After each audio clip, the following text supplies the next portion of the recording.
Hey everyone, if you're a fan of the show, please head over to mikeyop.com and click the subscribe button. It's the best way to support us, and it's free. That's MIKEYOPP.com. Thanks! Hey everybody, this is Mike Oppenheim, and you are listening to Coffin Talk, Interviews with the Living, a weekly podcast that explores how our views on death affect the way we live our life. This week coming to us from Phoenix, Arizona is Daelontae Marshall. He's the owner of Bio-Balanced Organics, a company motivated by his deep-rooted belief in the power of nature's ability to provide holistic well-being.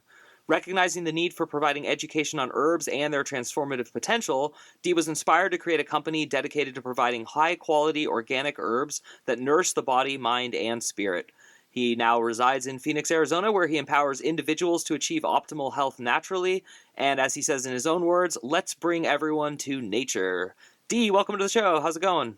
Thank you for having me. Everything's great. I'm very excited to be here and looking forward to hearing what the questions are you have to ask me. Awesome. Well, the first three are pretty easy. The first is, did you grow up? The second is, how old are you? And the third is, what generation, if any, do you consider yourself a member of? I grew up in Cleveland, Ohio. I am 31 years old, and I am a millennial. Awesome. And you came to Phoenix. How long ago did you come here? I moved to Phoenix in December 2019, literally 3 months before COVID hit. Oh, wow. And was it just on a whim, or was there like a big draw? It was kind of on a whim. I lived in LA, and I absolutely hated living in LA. It just wasn't a place for me. For some reason, I felt like my soul and my spirit just couldn't settle there. And I went to Tucson randomly and sat in Mount Lemmon, and I don't know, I just cried because it was the most beautiful thing I've ever seen. And when I visited Phoenix, I fell in love with everything about it. So, yeah, I guess you could say a whim, but I think also it was meant for me to be here. Very cool. I like that. And we spoke earlier when we met, but I went to school in Pittsburgh, Pennsylvania, so I have a lot of familiarity with Cleveland. And I also am from the Bay Area and know LA pretty well.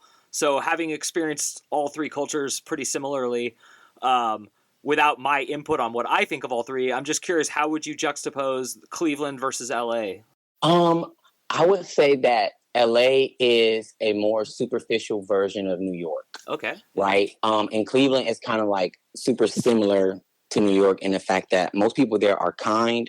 They're not super nice people, but they're very kind. Whereas in LA, people are nice. And a lot of times when they're dealing with you for some type of a purpose that may benefit them and not just out of the kindness or something like that. Wow, that's really cool. And I don't hear a lot of people make the distinction between being nice and being kind, but I agree there's a total difference. And also I do agree that there's like a transactionalism to LA culture, but also it is weird because I'm from the Bay Area where people can be like really mean, and LA gets a reputation that we probably deserve more than them because they're technically nice. Like people will help you, people will talk to you, and then if they find out you're like a producer, they'll really talk to you. Right. Cool. Well, I was just curious about all that kind of stuff, and also it's just interesting to hear what people think of different microcultures in the U.S.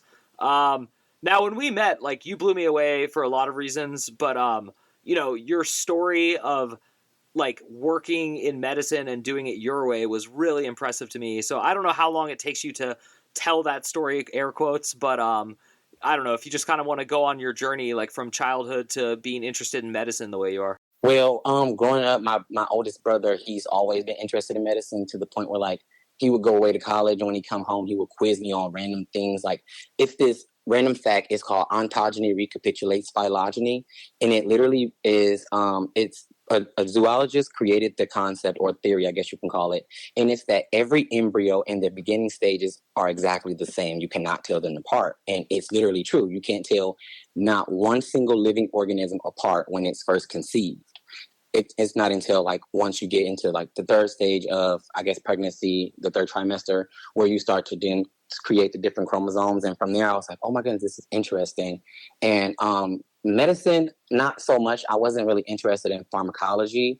I was more interested in like understanding why people got sick. So when I got into the 8th grade, I learned about anthropology by reading a dictionary in one of my classes. And I just fell in love with the concept of anthropology and understanding the cultural side of it, and how a lot of times community and cultures create disease based on the things that they do within those cultures or that they cannot do. So from there, I started focusing more on like the medical anthropology side of it once I got to college. And I would think I was stressed a little bit, so I started having to take my Percocets for migraines. I was taking Percocet 30 milligrams, and I was getting the drip like twice a week, which is a mixture of like morphine and a bunch of different drugs such as Benadryl, just to put you to sleep, but it didn't really fix anything. So I don't know if you guys ever heard of Dr. Sebi or not, but I like found him on YouTube, and I just became addicted to watching his videos and him speaking about herbs and plants. And then I like start reading the Bible a little more. And after completing my undergraduate studies, I actually started using poppy seeds and valerian and even marshmallow root to help with a bunch of different ailments that I had just from like severe stress. And one thing I didn't know was that stress actually leads to a lot of issues such as like congestive heart failure, people going into severe states of depression, and even circulatory issues, degenerative diseases. And and from there I learned like the fact that pills are derived from plants. So they make the Percocets, for example, are created by using poppy seeds. And if you can take the opium from that, and give it to someone, why can't you use the whole plant to give someone what they actually need? And then I just learned more and more that life breeds more life and wellness. And from there, I've been doing it for 6 years now as a full business. That's so cool. And I'm obviously, sometimes, I don't agree with guests we have, and I'm always polite and I listen to people, but I'm so on your side. I had a lot of like weird medicinal experiences as a kid. And since going the way of like, I don't avoid medicine. Like when I was hit by a car, for example, I let them give me opiates and stuff in the hospital and all that. But, I don't go out of my way to like take Tylenol and stuff even. But what, to kind of break down just a mini part of your journey, because it's so fascinating to me. Very few people that I've met coming from like Berkeley, Bay Area, California, who are into like herbs and stuff would also mention reading the Bible. And that like always struck me as interesting when we first talked. So can you kind of elaborate a little bit on like how religion in your mind meets like your modern theories and stuff like that? Well, honestly, I'm not religious at all. Mm-hmm. I was baptized when I was a kid, and I was raised in like by religious grandparents and my parents and stuff. But personally, I don't believe in religion. I mean, I believe in religion in the sense of it being something to divide people. But the Bible itself is an actual really great book. I think it's like one of the coolest books that you could open up that will teach you how to really manifest things, how to bring forth positivity, how to not be an evil, wicked person, which is by loving everything and everyone. If you understand what the concept of love is, which the Bible teaches you that as well. But to me, religion deterred people from from reading this book. And when I studied anthropology, they made us read the Bible. We had to actually read the Quran and the Torah, which is the Jewish books, the Arab Quran, and also the regular Bible, the New Testament and Old Testament. And after reading those and then studying the Epic of Gilgamesh, it's like a lot of the stories, they coincide with each other.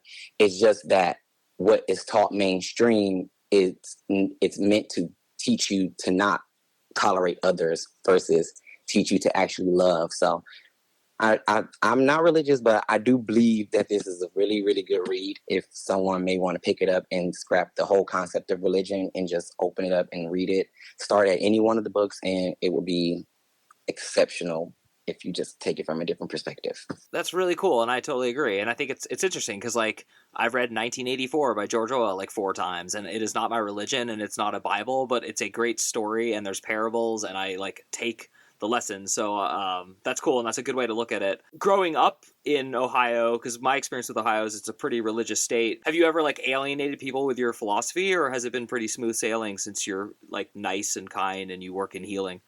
Well, growing up in Ohio, no. I actually got bullied a lot. It wasn't as easy as it may possibly may seem, but no, I went to church. I didn't really speak much on my beliefs as far as like what I thought God to be or what I thought religion or anything to be, simply because I knew that it could be something that could get you ostracized. But as I got older and I understood the concept of freedom and free will and freedom of speech, and if you believe in something, you should 100% express that belief in it, whether or not you will get, ostracized or bashed, because you may be able to help someone else understand something that they're confused about. And so now I speak on it. I don't care who looks at me crazy, and I'm just like, But it was pretty difficult growing up in Ohio, just simply being who I am, and the way that I present to others. It was very interesting, especially my neighborhood was full of Baptists as I got into my teen years. But growing up in my earlier years, I was in a Jewish community, which most of the time we didn't really talk much unless we all met up for mass. Wow, yeah, that's so interesting because when I moved to Pittsburgh, I was definitely like, no one was like overtly mean to me, and I wasn't bullied because I was in college, but it was strange to be strange. Like growing up in the Bay Area, I thought a lot more people were like me, but I was like a very like socially liberal, like, just kind of weirdo and like a lot of stuff like that. So I kind of feel you on that part. And then I am curious though, you mentioned free will. So do you believe like 100% in free will, or do you believe there's any predeterminism going on? I do believe that there is predeterminism, but I also believe that free will allows you to make decisions that may either guide you in the direction you're supposed to go in or not. But that's also determined by using discernment. For example, like a person may have that gut feeling like maybe I shouldn't go hang out with my group of friends tonight, but they ignore that feeling and then they go hang out and something crazy happens. Or it might be the same feeling that they may have gotten and they stayed home and, everything that happened there, they avoid it. Yeah, I totally agree. And I've had enough experiences, and I've talked about them on the podcast before, but where I ignored it and I was like dealt a pretty big like blow to my, not just my ego, but my life. And then following it has led me to some of the greatest events in my life. And so this kind of begs me to ask a question that's canned by other people. So I have never asked it on this podcast, but it's a pretty popular question. If there is free will and if there is like kind of predetermination, how do you work into, and this is such a grave subject, but like early childhood death and stuff like that, like where like, a kid is like born and then just has like a genetic predisposition and dies. Do you think there's like a free will way to prevent that? Or do you think some things are just like in the can? I think that death is one thing that's going to happen no matter what. And I don't believe that there's an age on it. Mm-hmm. The timing is what determines it. And sometimes I think that people die because of freak accidents, which may not have been written or may have been. Mm-hmm. But I don't know. That's a good question. I think that childhood death, depending on how it occurred, I think it's just meant. Whatever time you go, it's meant to go at that time. And so when we talk about like things meant to happen and stuff, because I'm with you philosophically, so I'm not asking questions adversarially. I'm actually just curious, like how you explain it to yourself, because obviously these things are not explainable and there's no way to prove it, but also there's not really a way to disprove it, which I think people who oppose this kind of line of thinking aren't as quick to admit. So it's interesting to me, like both sides can't really ever prove it. It's a total catch-22. But within that relative framework and all that, to what extent do you feel that like things are meant to happen? Like, do you think there's like certain events in your life that were just absolutely unavoidable? Oh yeah, I do. So in May, I fell off my motorcycle driving through the Devil's Highway. I guess it's like Route 666 they called it. In somewhere in Arizona and New Mexico. And where I fell and how I fell was probably one of the most craziest ways to fall off of a motorcycle. I literally just collapsed to the side.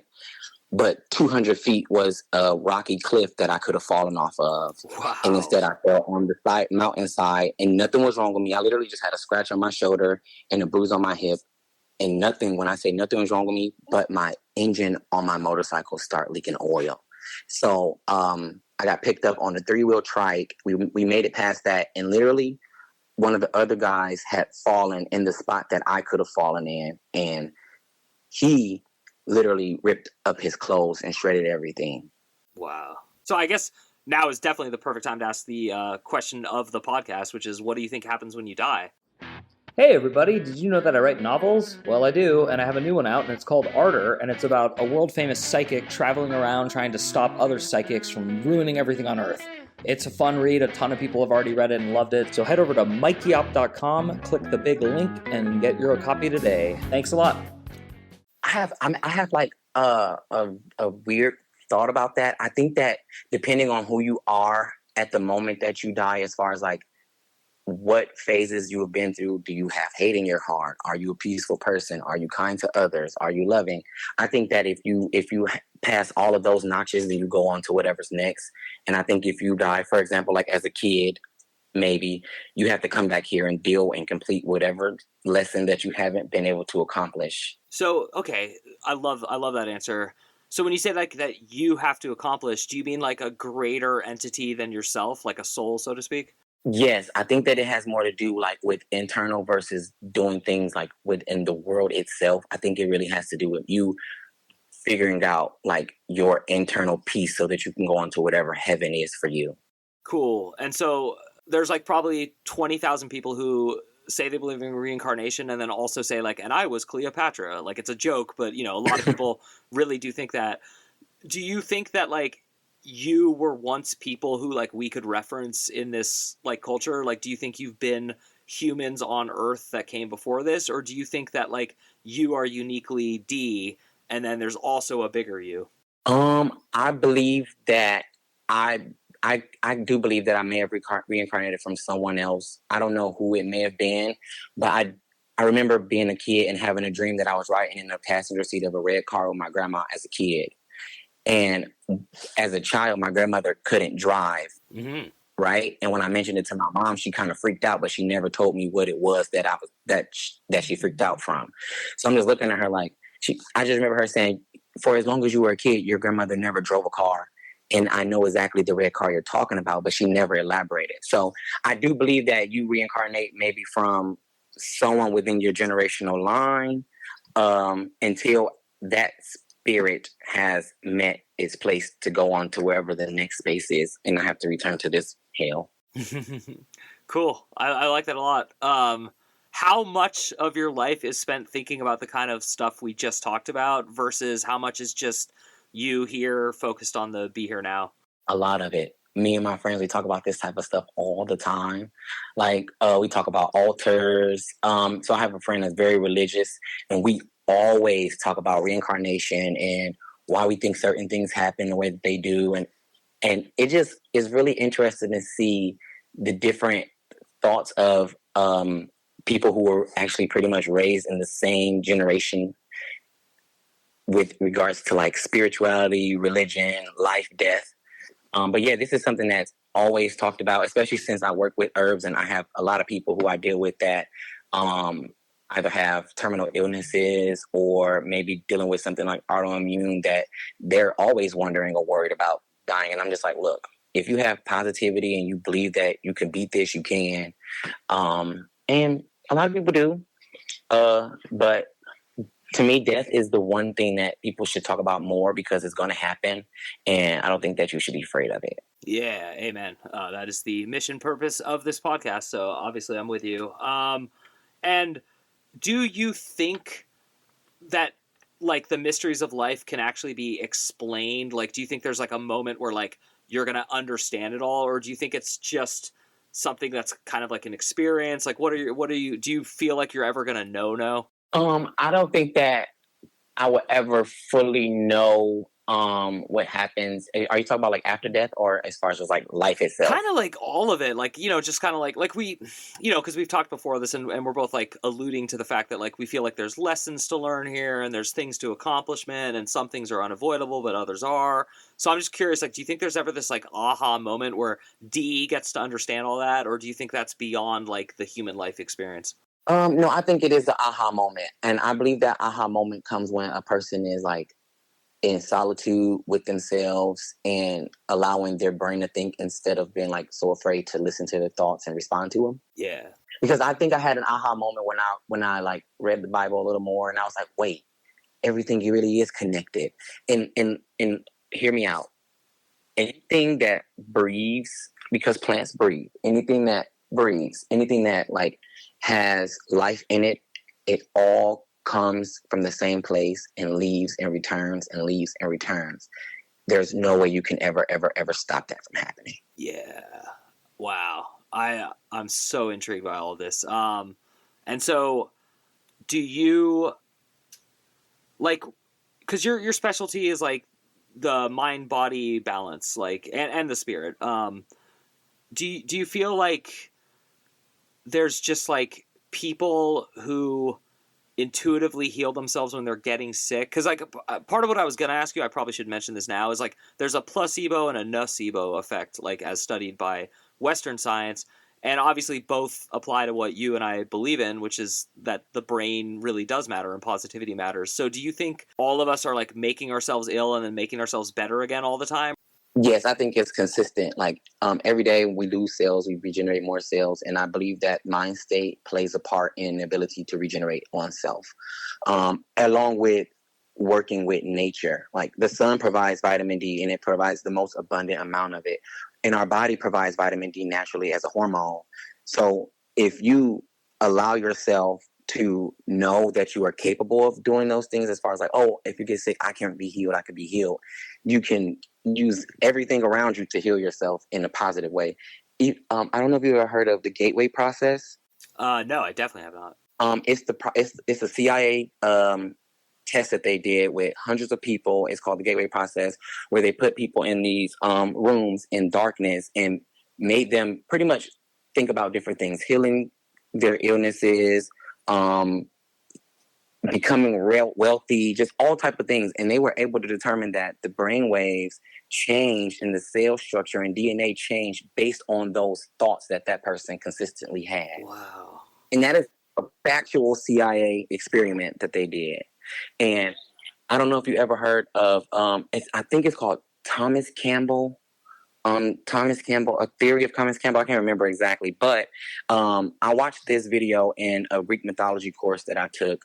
And it started off with saying, when you wake up in the morning, one little thing can create the outcome for the rest of your day. So imagine you wake up in the morning, you stub your toe. You stubbed your toe, now you're pissed off. Now, once you get pissed off from that, every single thing throughout that day trickles down to more and more madness. Now, imagine stubbing your toe and you just say, oh, I stubbed my toe, and you get over it and you go on to the bathroom and brush your teeth and you're in a good mood. And then from there, everything positive happens. And I believe in that because when I was in college, once I watched that video, I have been such a positive thinker, and I'm in a place that I never imagined being, solely from not allowing my emotions to take control of me. But I lost the other day. My brother got under my skin, and I was just completely upset that whole day, to the point where I like, my back started hurting so bad that the tension was just stuck there. And it wasn't until the next morning that I realized, like, dang, I allowed that one thing to make me feel sick. You get what I'm saying? Yeah, no, I'm like almost speechless because it's so profound. And you cut me to the chase because I was going to ask you, do you ever still lose it? And then you told me a story of it. But what I did want to ask you is, what's your advice to people who seem to lose it all the time? Just realize that if you allow a person that their words to get to you, then they have control over you, and you're essentially a slave to them. And once you realize that, a lot of times people's actions or the things that they say, or just simple things around you, it has nothing to do with you, that it may very well just be the case that is what is supposed to happen at that moment. You can just deal with it and let it go. So you actually just like branched into like another topic, but to me it's kind of similar, which is like, I love activism. Like from the time I was a little kid, I'm all about like, especially environmentalism, like, and I'm not even gonna broach the horrible trick doublespeak word climate change, but just pollution, like terrible word. Yeah. But like the disgusting crap pollution that we're doing all over Earth, all of us, it really bums me out. But, and this is where I'm getting into like positivity and stuff, I also do not like to join groups or be a part of activism that's like negative. So when I hear like an environmentalist say like those people and they're ignorant and stupid and all that, it like really turns me off, and I don't want to be a part of it. Do you feel similarly, and how do you deal with the fact that like right now most of the like social activism, especially online, is so negative?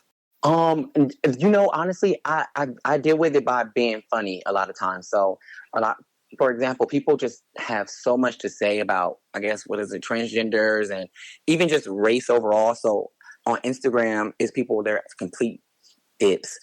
And I'm just like, bro, you're so upset for what reason? We're having a conversation. All you have to do is just listen and let it go. If you don't agree with me, you don't have to. And I try to be the type of person to just ignore someone's emotional response and try to pick up on what the actual meaning behind their message is. Because, like I said, a lot of times stuff isn't personal. So I don't normally allow people to get under my skin other than my brother. But he can't win now.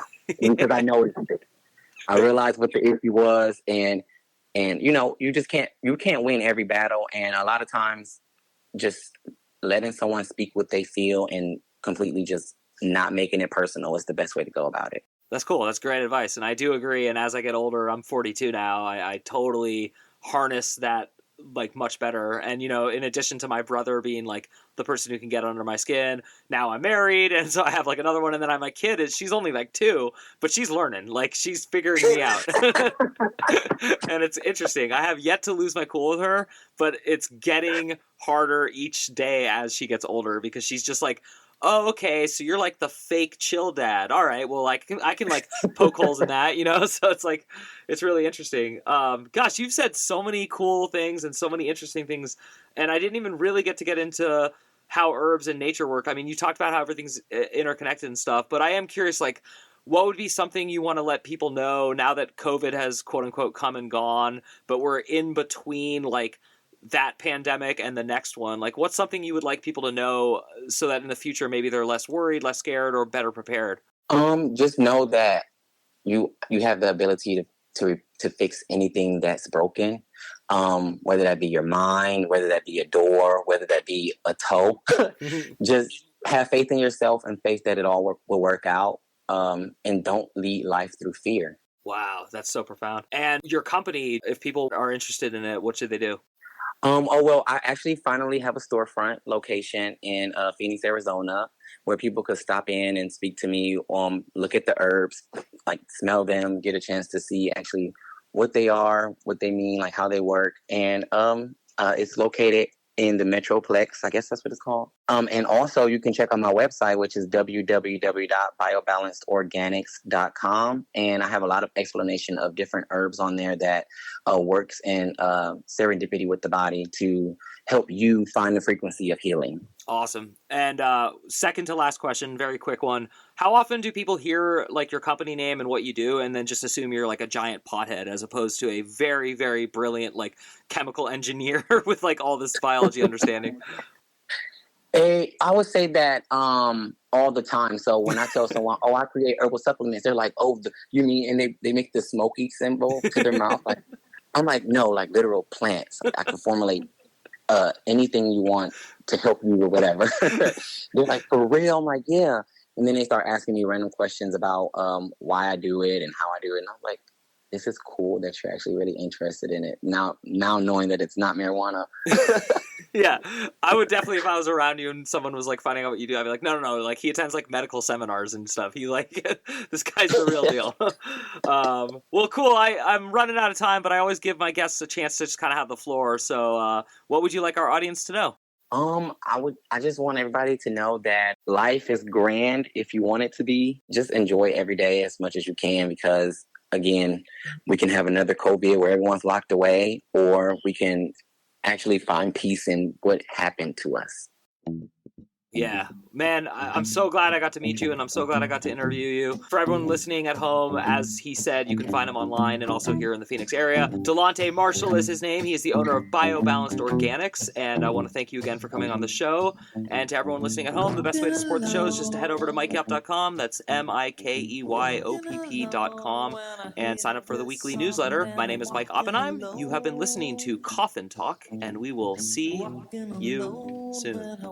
Into you, and I see that you see me, and I see you hear this tune, and I feel that you're near.